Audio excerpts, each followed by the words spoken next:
many of us are fans of the show Queen Sugar. I know I am. Of course, it is about a black family who is trying to maintain their sugarcane farm.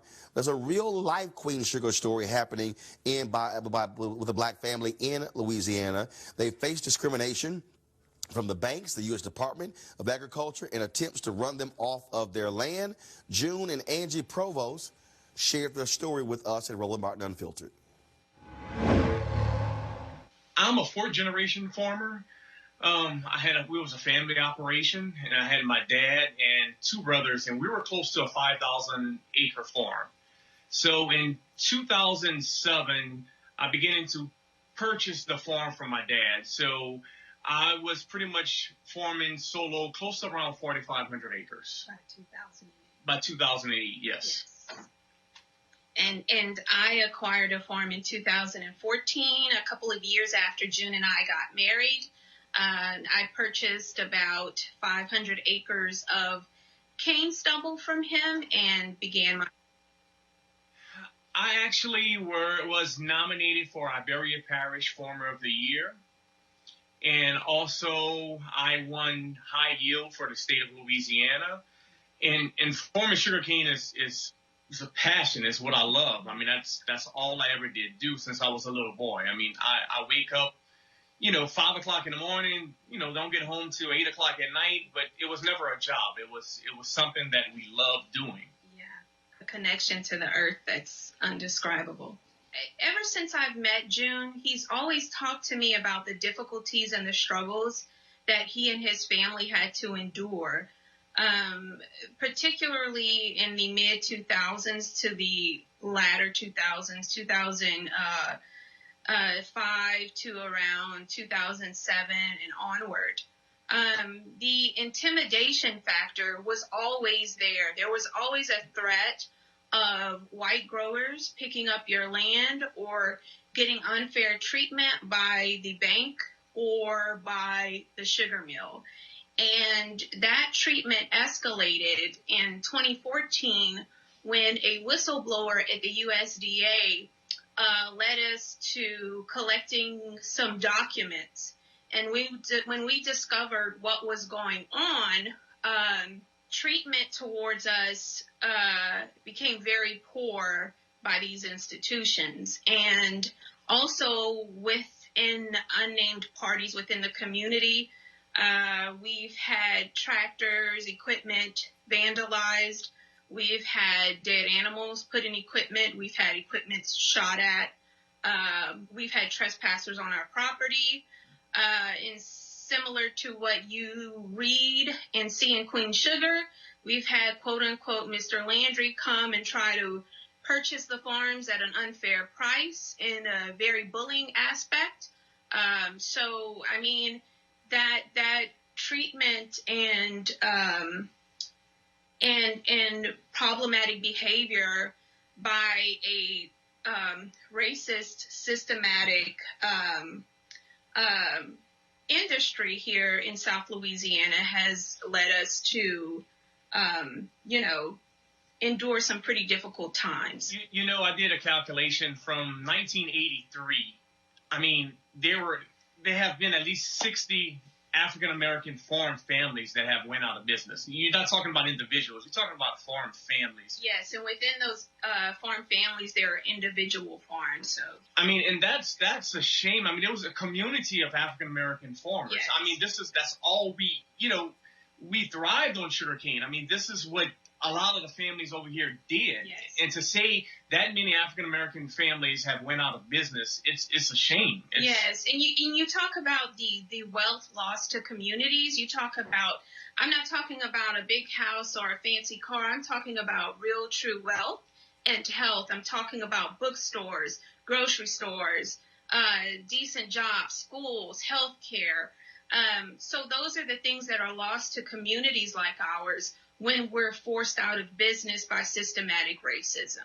Currently, we are not planting any sugarcane on our farms. Currently, what June and I are doing now is we collaborated to create Provos Farm LLC. And what that is for us to get our hands back into the dirt, to get back to farming, and grow cane for producers or manufacturers who are creating cane juice, syrup, things like that, organic products and non-GMO products. We currently have a GoFundMe page that we are promoting to get Provos Farm LLC up and going. It's at Provos Farm LLC Cultivate Equity. Cultivate Equity is sort of our hashtag that we use to sort of reparations and restitution for our farm.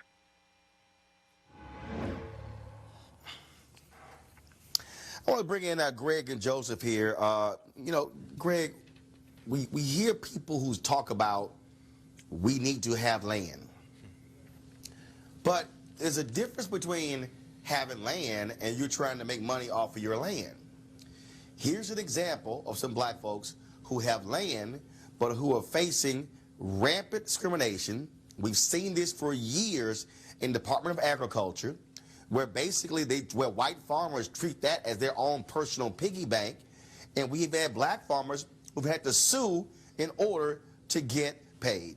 That's exactly right. And with the federal shutdown, I can only imagine some of those same farmers now trying to go through the bureaucracy and navigate through our winter, perhaps even colder than ever, to do everything from feed and shelter their animals to preserve, their machinery. And this just makes it even much harder. I mean, that's heartbreaking, to hear the provost talk like that, and to realize that all the millions of acres we've lost throughout the South and elsewhere, all the black farmers with a much belated, although we are glad John Boyd and them saw it through, settlement with the federal government.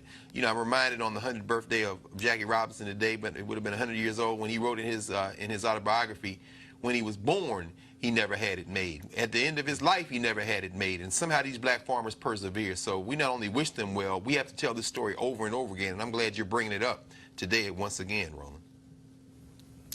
Joseph, again, when we look at what they're dealing with is what we often talk about on this show, which folks are in denial, is that there are systems that oppress black folks. And when you talk about when you have banks, when you have Department of Agriculture, when you have all of these different entities that are involved, have that impact. In fact, also, we had a note here that the provosts are also suing, I believe, the bank as well. I'll have those details in a moment. But Jeff, Joseph, we're talking about systems.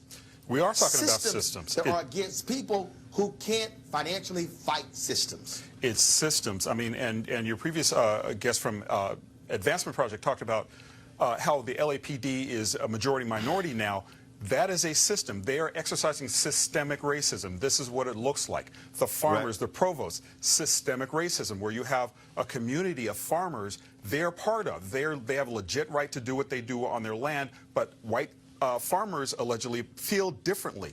Systems, they have to go to court to try to get their case resolved or to get the law enforced to keep people from harassing them, to keep banks from cheating them, to keep processors from cheating them. What do you do when you go to court? You go before a judge. You know, that judge is part of the system, and if that judge comes out of a racist system, he's less likely to give them a positive result. So it all interconnects, and it goes back to the single act of defiance that we have as African Americans, which is the vote. And it's so important. It's important now more than ever, almost, you could make that argument. But even so, you still kind of scratch your head when you hear the story and you wonder, what year is this? Is this 1930? Is this 1977? Yep. Why are we still fighting these battles? And it's because the systems have not yet been dismantled that keep these kinds of fights going. And again, June and Angie Provost are now suing First Guarantee Bank, alleging that they were treated differently than similarly situated white borrowers. The bank denies the charges. We'll keep you updated on that particular case. All right, folks, back to our Roland Unfiltered video in just one moment. We want to talk about our partners at D-Herbs. Now, of course, I've been talking about their full body cleanse, which I did, 20-day cleanse. Did nothing but fruits and raw vegetables and nuts, drank nothing but water. Couldn't have any fried foods, no processed foods, couldn't even have fish. I ended up losing about 18 pounds, but it wasn't just about losing weight. It was also about cleaning out your system, removing all that toxicity that is in the body, and providing for more energy as well. Now, you want to try their full body cleanse. Remember, they got about 27 different cleanses that you can also try.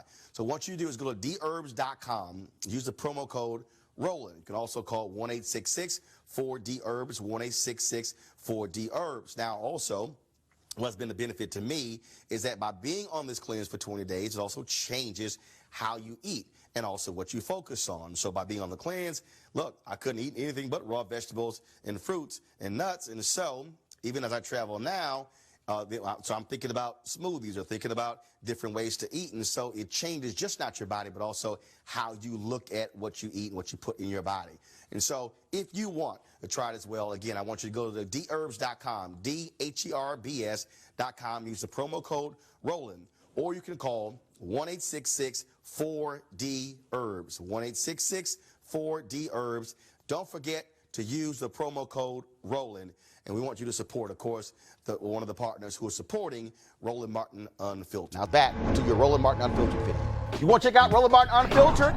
YouTube.com/Roland S. Martin. And subscribe to our YouTube channel. There's only one daily digital show out here that keeps it black and keep it real. It's Roland Martin Unfiltered. See that name right there? Roland Martin Unfiltered. Like, share, and subscribe to our YouTube channel. That's youtube.com/Roland S. Martin. And don't forget to turn on your notifications so when we go live, you'll know it.